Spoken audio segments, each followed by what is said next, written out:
দীর্ঘদিন ধরে rail line পারাপারের ঝুঁকি ও দুর্ভোগের অবসান ঘটাতে বরাক উপত্যকার ৫ গ্রামের ঐতিহ্যবাহী শ্রী শ্রী সিদ্ধেশ্বর শিব মন্দির কপিলাশ্রমের সামনে রেল ফুটওভার ব্রিজ নির্মাণের উদ্যোগ নেওয়া হয়েছে।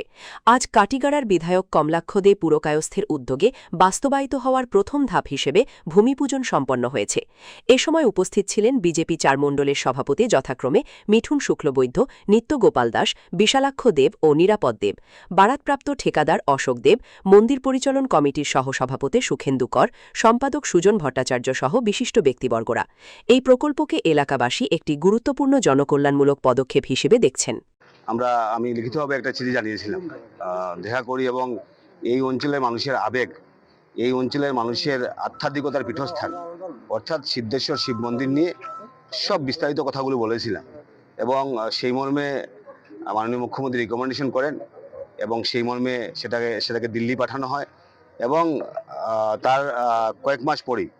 স্যাংশন হয়। ইতিমধ্যে টেন্ডার হয়েছে, কাজ অ্যালটমেন্ট করা হয়েছে,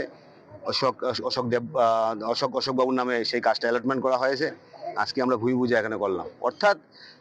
এই কথা বলতে হয় যে বর্তমানে আমাদের কেন্দ্র সরকার এবং রাজ্য সরকার আমাদের ধর্মীয় স্থান যেগুলো আছে, অর্থাৎ বিশেষ বিশেষ ধর্মীয় স্থান যেগুলো আছে সেগুলোকে সুরক্ষিত রাখার জন্য, সেগুলোর মানুষের সুবিধার্থে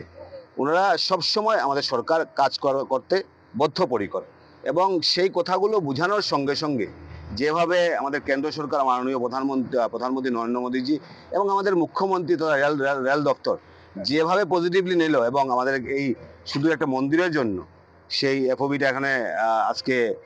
স্যাংশন করলো, টেন্ডার হলো এবং সেটার কাজ শুরু হবে, সেটা আমাদের জীবনে একটা বিরাট বড় একটা প্রাপ্তি। হয়তোবা জীবনে আমরা